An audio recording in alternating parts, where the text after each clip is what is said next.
Maybe. Well, I think that's a good rule of thumb. Don't annoy them. But I mean, but that is a hell of a sighting, isn't it? We asked for a Chinese homeless, and they gave us a Chinese midget homeless. Many of the listeners are aware, Carl, that you're sort of fascinated by smaller people.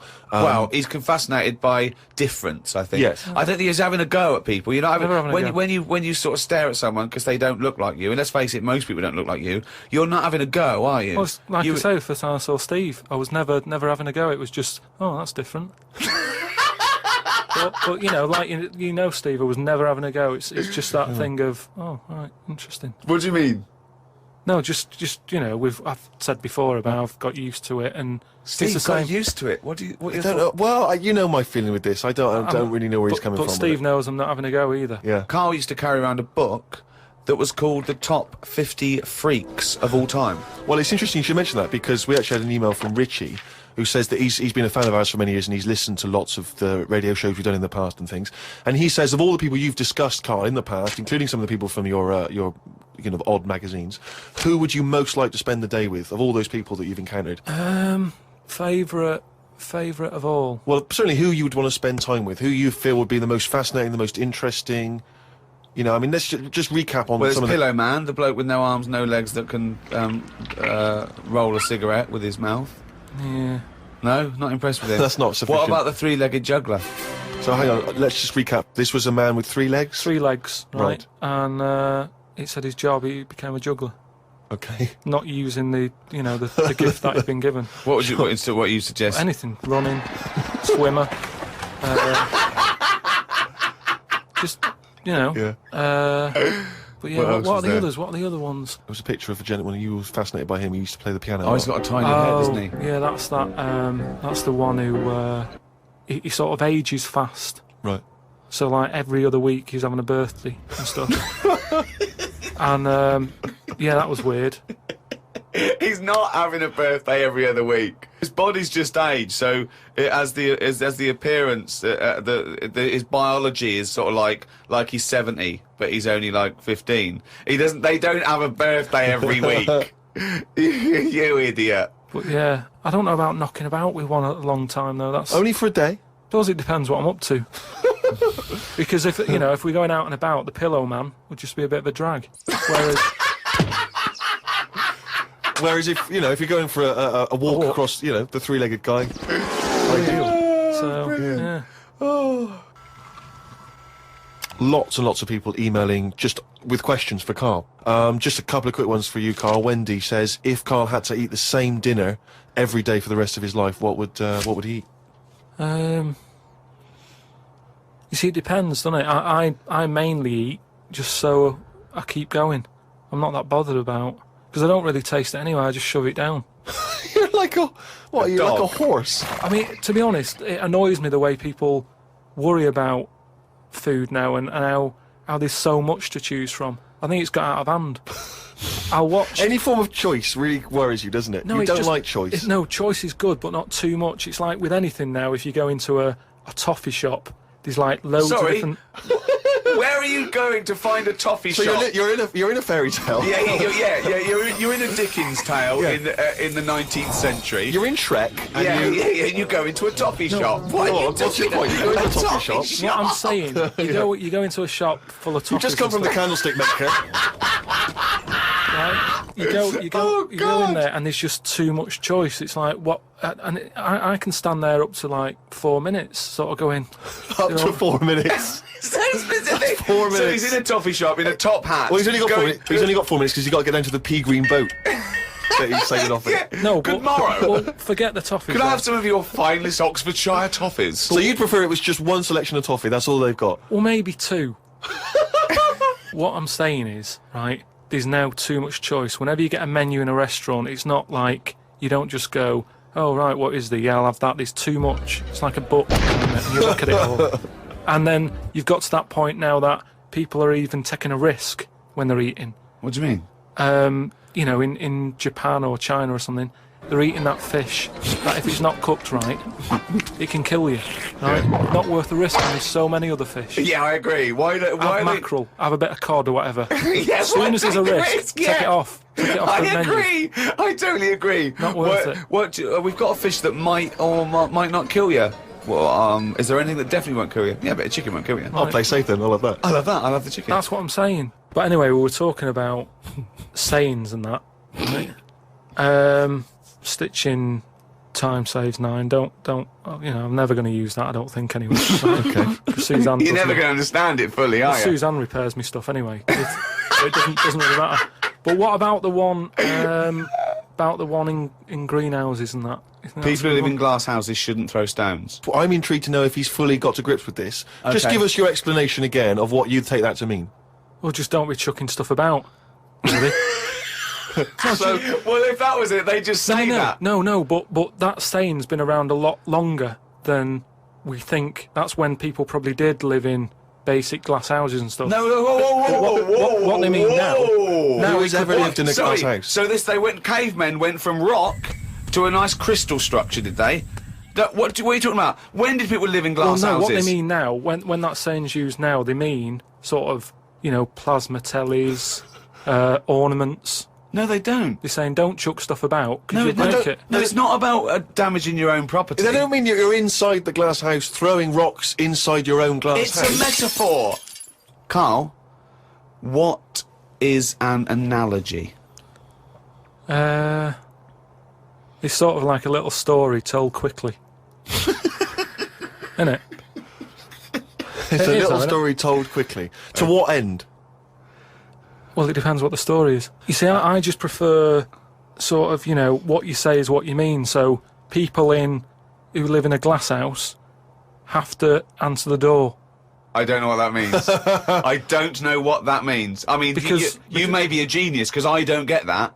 People who live in glass houses have to answer the door. Okay, let's hear his explanation. Because the people knocking at the door will be able to see you because it's a glass house. But you have to add a number of other things, other caveats. Surely, if you live in a glass house, don't walk around naked. Yeah. If you live in it. These are literals. But just the idea that in your head there should be sayings for people who live in glass houses. Who is it that's living in a glass No, house? well, I'm not talking about them. It's just that if everyone else is bringing up about these people who are living in glass houses, let's get to the real problems they've got. He still hasn't got to grips with the idea of the No, but it's- metaphor or the simile. Well, here's another saying, right, that I learnt recently from a mate, right? Well, there's an elephant in the room. Okay, I haven't heard that one, but explain it to me. It's like how, whenever we go out for something to eat or a drink or something, it's normally after about 5 minutes, the sort of topic gets onto the shape of my head. Yeah. But what I'm saying is, it's interesting how, like, I'm the elephant in the room, right? Nobody's talking about it. You mention it once, suddenly it's the talk of the town. It's what I mean. Everybody starts joining in, going, well, yeah, it is round, but it does suit you. And these are people who I don't even know sometimes, and they're all dipping in. And that is an elephant in the room. So you don't want people to discuss the shape of your head or the lack of hair. You would feel better. You would feel happier that they didn't mention that. Sometimes I think it's better that it's out there. It's made me a stronger person, though. It's the same way, we were talking about religion and that. Samson Delilah, Yeah. he got weaker without hair. Whereas with me, I think it's made me stronger. But would you ever wear a wig? Not really. What was a long wig like Samson? Well, the only time I wanted a wig was when I did jury duty once, wasn't it? And it was annoying that I was sat on the jury right in front of, like, these criminals, right? Everybody else has got disguises. The judges have them wigs on, right? That's not disguises! It is a disguise. That's a disguise. That's why judges wear them, right? So No! Well, then why did they print their name in the paper and have a picture? What do you mean it's a disguise? it's a disguise, isn't it? No, if it was a disguise, they'd go in with one of those glasses with a nose and the beard attached. If it was a disguise, all judges would look like Groucho Marx if it was a disguise. Well, I'm just saying that's what annoyed me when I was sat there on the front row, right? I couldn't have been any closer to the criminals, right? I was sat there and I thought, why didn't I just pop a little wig on or a pair of glasses? I would have loved to have seen you in the front row at Crown Court. No, I'd because love to see it because in this country you're not allowed to show pictures of jurors. You can't take photos in a courtroom. So there's always these sketch artists that draw drawings and it's on the news. The idea that we'd have seen 11 people and a sort of Krusty the Clown figure would have been amazing. Yeah, I would love to see the artist do an interview because it would be like complicated people. Oh, hey, he looks characterful, and then just a little round Charlie head. Brown. Charlie Brown sitting on the end. was on in newspapers and on the web for a while. He was about 135 or something. Hang on a minute. Yeah, Carl. Yeah, look, it's, you know, Carl's got a theory that Chinese people don't age well. This man was a Chinaman, right? And he was 120 or something. Yeah. Did you see a picture of him? Yeah, he's still alive. No, he's not. No, He's no, dead. is he not? No, He's he dead. died at 120. So He said 120 or something, but makes you wonder. What makes you wonder?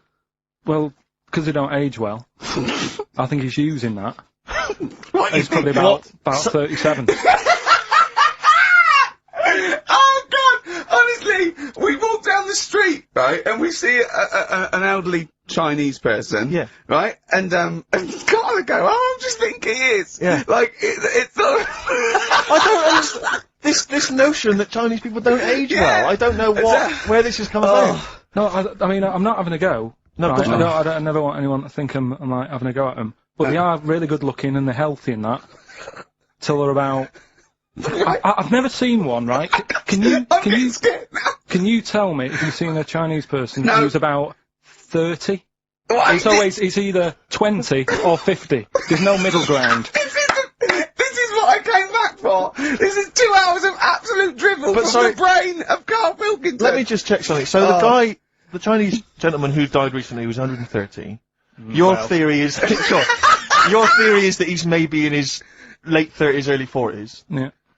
This is an elaborate conspiracy on his part, because obviously whenever they talk about the oldest people in the world, it is always a Chinese person. Yeah, invariably. they do, yeah. I mean, they seem to win that Again. every year. Go on. So your theory is that in those small backwater villages in China... Ross McWhirter comes to a little village. They go, the Guinness guy's on the way. He goes, well, until recently, the oldest person in the world, how old are you? And they're so embarrassed, because they think they look about 120, they go, 120, they go, really? They go, yeah, can I have his birth certificate now? In fact, I think this Chinese bloke it wasn't verified with the conspiracy because he didn't have his papers. Didn't have his papers, no. So... Is this the same one or a different fella? I think it might be the same guy, I'm not sure. Trying it on.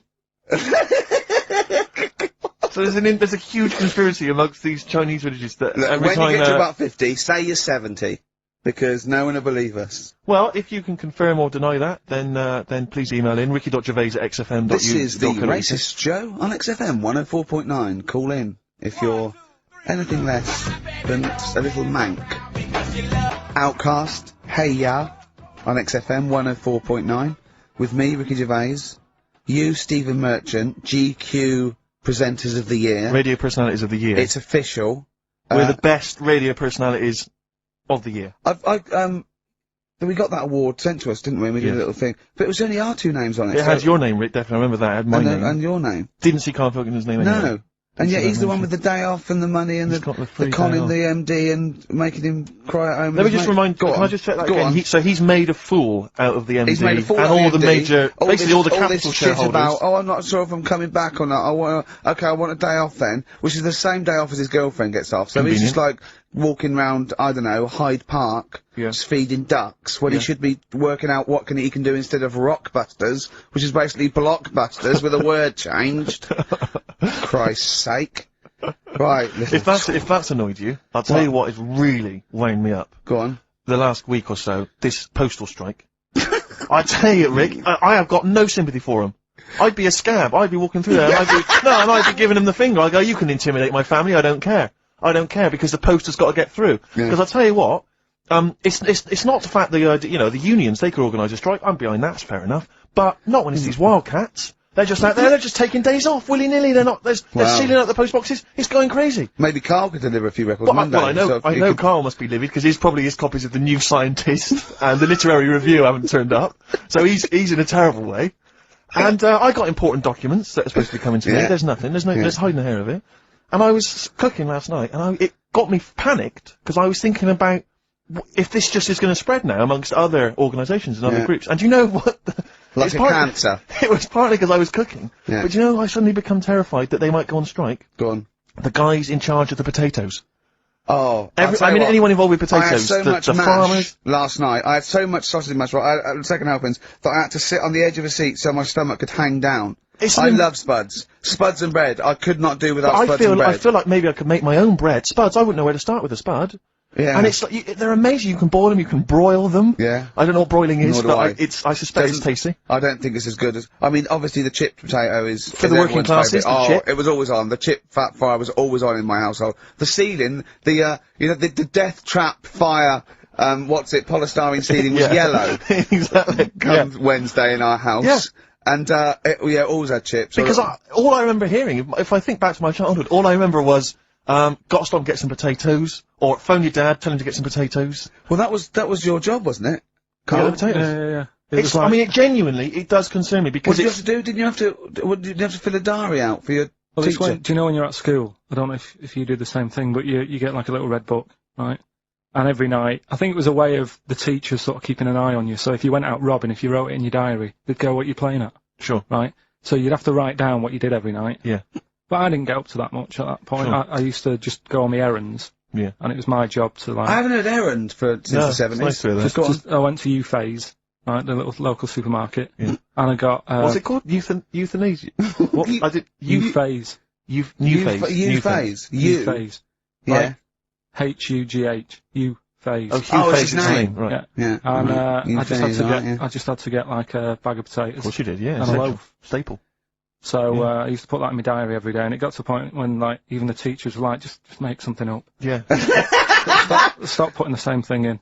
Sure, start joyriding or something. Live. I remember when Jane was little, she was at school, I think it was about 10 or something like that, do a project over the week, and they were given a big list, like a list of 100 animals that they had to tick when they saw one that week. And the teacher knew she cheated because she ticked beaver. So she was trying to win and get a bit, but she knew, unless it was Susie Dibblethwaite's beaver, I know the school Dibblethwaite had one. slut. I don't know, maybe. I don't know. But, yeah, so, it feels like the potato people have got me over a barrel. You know, I mean, they could hike the prices up. I still have to buy the potatoes. I got nothing else. I got to have that. You know, you got your fancy pastas for the upper classes, but for the working classes, it's chips or mash, isn't it? Really? Yeah, no, I wouldn't worry. I don't think people who do potatoes are going to go on strike. I don't think so. Because we just go and pick them ourselves, don't we? Or grow them ourselves. Sure.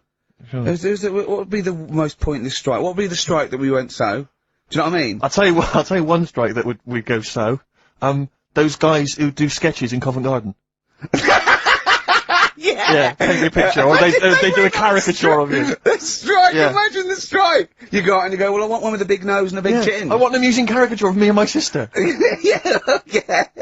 Oh, dear. But I need a sketch, I need a pencil drawing of Leonardo DiCaprio. Looking like a monkey. I mean, how are we going to get this? This is unbelievable. Yeah, I'll tell you also, the strikes that have no effect. Right. Those, people in nightclub toilets. Who just, you know, kind of there, they got the Lynx deodorant I don't know, sprays. quite controversial at the moment, with the Tweedy case. Oh, the Cheryl Tweedy case. Do you know what I mean? Sure, I got some thoughts on that, actually. Like I'm gonna what? share- Or maybe we play a record, I'll share my thoughts on. Well, Tweedster. coming up, some Steve Merchant thoughts on the Cheryl Tweedy case. What's the thing, 104.9. Some R.E.M., Rick? What's the frequency, Kenneth? Yeah. What's the frequency, Kenneth? I'll tell you, it's 104.9 XFM. I'm Gervais with me, Steve Merchant, and Karl Pilkington. Karl, the user Pilkington. Just takes. Takes. Destroyed a man. Go to you, Steve. You should talk like that more. It's cool and sexy. Thank you.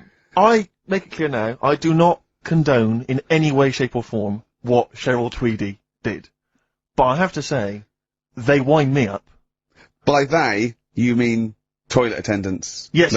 Right, Yeah, yeah, not not- Pop Idol winners. That's what I thought you meant. Yeah. So, go on. But, because I'll tell you what it is, you go into a club, or, pubs, or big trendy pubs, you go in there, and there's the toilet attendant in there, he's got his little display of, aftershaves, sprays, some sweets maybe, Blue Straw whatever House, it might, and maybe a lollipop. Maybe a lollipop. And, alright, I don't know if I assume they're not employed by the club. I'm assuming the club's we got the DJ, we got the bar staff. Wait a minute, we need a guy to irritate people in the when toilet. the manager walks in, do they hide? Well, this is it. I don't know if he's a guy who's just like... Is it like busking? Yeah, he snuck in. Like, yeah, okay. He came in when it was free during happy hour. He's got a little bag, carrier bag. He snuck in the toilet. But the thing is, it's the fact that toilet attendants, fair enough. I mean, I'm happy if a toilet attendant sneaks in under cover of darkness, cleans it for me, and then shoots off. But it's when I have to see them there. I feel know. guilty because it's like, maybe we wash my hands, I'll forget he's there. He'll hand me a paper towel, suddenly I got to tip him like But a quid or it something. annoys me because just out of I piss. wash my hands at all. I don't usually wash my hands. never wash my hands. I sometimes don't even bother getting my knob out. I do it while I stand and change my trousers when I get home. Exactly. So it annoys me having to go through this charade of getting it out, slashing out of it, shaking it dry, and then washing my hands. See, if he did any of those elements, What, I'd shaking tip it him for a you? quid, yeah. Pop it out. But yeah. not to hand me a paper towel and get it myself. And I know. it's this guilt, and sometimes I'll hold it in because I'm nervous. I don't want to go back in there. What It's annoys costing me a is that, fortune. like, a posh award ceremony, it's a pound a piss. It is a pound a piss. Do you know what I mean? So, you know, I Or sort in of a like, top hotel or something. yeah. It's absurd. And I'll tell you what's worse than that. I know that he's doing it because he's got to feed his kids. But it's the fact that I've got to look him in the eye. You know, Yeah. it's like he's humanised. You know, if he was only dehumanised, Rick. Yeah. If I could see him and I didn't think he was a human being, I wouldn't feel guilty. I If he know. could sort of hide under the urinal, perhaps, or if And he could just put hide a underneath the handout, sink. like thing from the Adams Family. He just puts out, He you could know, just pop a hand out, doesn't say anything, with just a hands me glove, the paper so you don't towel. even see, like, you know, hand go, and then I'd put a pound in, I'd take the thing, put a pound in, nick a lollipop and run away. No aggro. Exactly, it's the fact I gotta see them and I feel guilty because, you know, I'm on the radio, I've got a cushy life. I know. Here's a guy who's just trying to make ends meet. It makes me feel bad, it ruins my evening. Yeah. I'm just pleading for them, can they not do it anymore? Can they maybe get can they get a job, illegal mini-cabin or something? Please! This is extraordinary. You've created in your own head the existence of this pamphlet, and now you're defending it even though we don't know it even exists. And you're this skull on a hospital bed going, I'm not having that, I don't like the look of him, he looks a bit shifty, oh, I don't like that, oh no. Can I ask this now? Let's say we passed away sadly in something terribly tragic. The nation's mourned. You know, it's terrible. It's like one of the great national disasters. But you, at the same time, you survived the accident, okay, but your face is hideously disfigured. You can take either Ricky's face or mine to have. I'm surprised you're asking this though, Steve. I mean, it's just, it doesn't seem like any of them is like a great option. Oh, thanks. And this is what I'm saying about the catalogue. If those two were on offer, I might go, do you know what? Pop in again tomorrow. Bring in another booklet. It's from Anne-Marie. She says that she loves the podcast. She listens with her 7-month-old baby. That cannot be a good idea. And she says this to you, Carl. If you had children, what is the most important lesson you'd want to teach them? I mean, in a way, if you sort of look after a kid too much, it doesn't learn that much. But if you let it learn by its mistakes, it'll probably grow up all right. But there are some mistakes you can't afford it to make to learn from. Yeah, driving a car the wrong way down a motorway. Testing if the fire really is hot. No, but say like the time... Does broken glass really taste horrible? These are lessons you don't want it to learn from Yeah, mistakes. you can tell them that. Yeah, but what I exactly. mean is, there's certain things that I just think there was a kid who grew up in our avenue, right, on the estate, who, when it was born, right, we kind of thought it's got no chance, this kid, because its man was a bit of a rumman. You know, A woman, where's that? No, just like, you know, she like going out and having a fag and like having a drink, and she's never at home. It's the one who had the horse in the house. Sure. Right, which I don't want to go over. Sure, it's old news. It's out there, isn't it, if you want to find out about the horse in the house.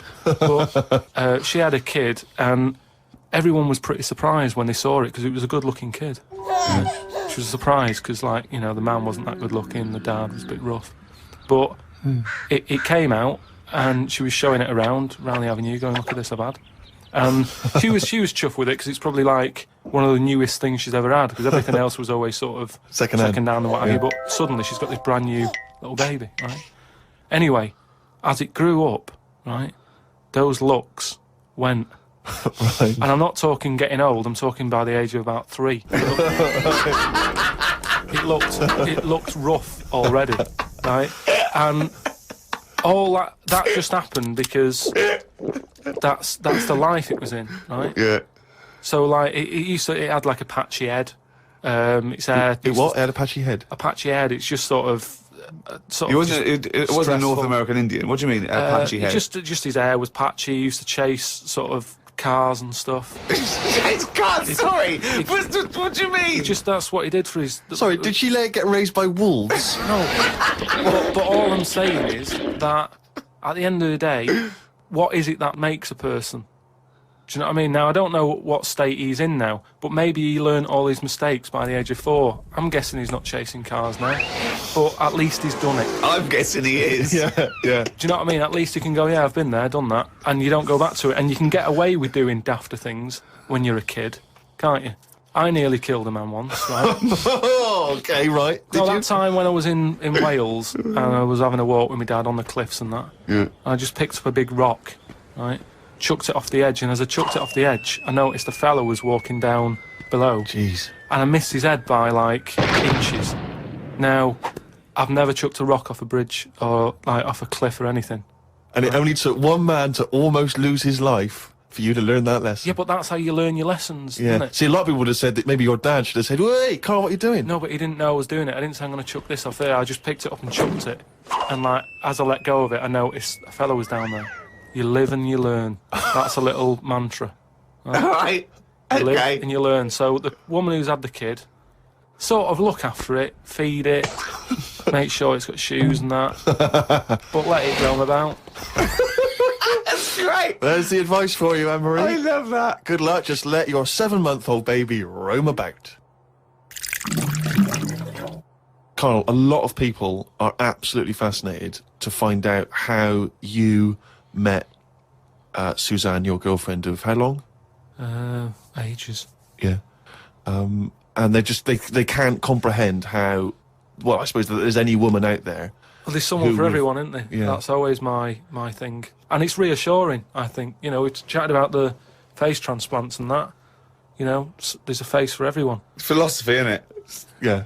I mean, it's really unbelievable. No, there is someone for everyone, no matter what Yeah. condition you're in or whatever. Yeah. Because I read on the email, someone emailed in an old Chinese proverb. It's something about everything, no matter what it is, has got one talent. And that's the same way in a relationship, innit? That everyone, you know, there's always someone out there. And that I like the Chinese. There's another Chinese proverb that I learned on an email. Go on. He who cuts the wood up warms himself twice. Yeah, that's good. That's good. Yeah. And then someone sent in that one about too many Chinese cooks spoil the broth.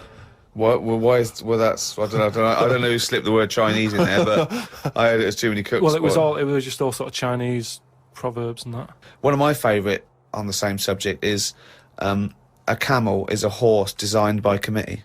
What do you mean? Well, it's having a go at the camel, and it shouldn't. But it's just, it's just a metaphor. And if you wanted to design a horse and you had that vision, but you let 12 people in the room have their say, it wouldn't come out as you wanted it to do, and it wouldn't be as good. A vision is more perfect than committee, because everyone having their say, it becomes anodyne, it becomes compromised. Whereas the best things you can do is have an idea and have a vision and auteur that. Rick, can I just say now, I can tell from his look that he's thinking, which committee designed the camel? Well, I'd say, why would you request the ump bit?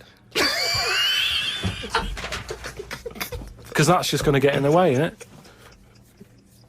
I've always said that about a lot of animals. It's like we've doubled up on a lot of them. We've chatted about elephants and mammoths, one or the other. And that's the same with a camel. I'd have that up there as what they're doing. They were good years ago in the Jesus times and that. Don't need them now. You know what I mean? We've moved on. Well, not people who use camels to cross deserts. What other? Bedouin I'm communities. going to throw some animals at you, and you tell how you'd have improved them if you'd have been designing them. Okay? Mm-hmm. The octopus. So I can now go back. I can look at them and go, what are they doing? And where have they gone wrong? What's up with you? How could you improve it? Like the camel, you'd go lose the amp. I'd probably give it a bit more of a body. Cut down on the arms. And give it some bones, because I don't understand all this. It getting in a jar is good. When does it want to get in a jar? It says... Well, it only wants to get in a jar according to your stories. No, but there's something that says it can get in a jar because it hasn't got any bones, but I don't know why I'd want to do that in the first place. Easy. I can't even begin to answer that. Once again, you've claimed that you've read that they like to get in jars. I mean, how do they know that octopus like to get in jars? Oh, God, I love it. You can improve on an an octopus. Millions and millions of years of evolution, making it perfect for its surroundings. Okay, another animal for you then, Carl. Giraffe? What are they adding to the world? What are they doing? Well, it's not about what they add to the world, No, but is I thought that's what everything's about. It's about things are here for a reason. The reason they're here is because they didn't die. That's it. No, but there seem to be a lot of animals that are like... Do you think there's a lot of cheating? Is that what you're saying? There's I'm a just lot saying, of there just doubling seems up. to be a lot of doubling up. Yeah, so you get it down to like 8 animals that represented all of it. So okay, who would get in your team? You can choose No, 8 animals. This is what I'm saying. If I was Noah, I would have gone like, hang on a minute. I've just seen something that looks a bit like this. Let it drown and have a clear out. But he didn't. He was messing about saving everything. He was instructed by God to save everything, to be fair to him. Yeah, but if he's been given that job, for me, he's sort of manager of that job. So you believe with Noah management. as well? You believe Noah happened as well, and he built a boat big enough to catch 2 of every species. You actually believe that as fact, do you? Well, it's out there in book form. Brilliant. All right, We haven't answered the question that we started with. How did you meet Suzanne? just at work. Thanks.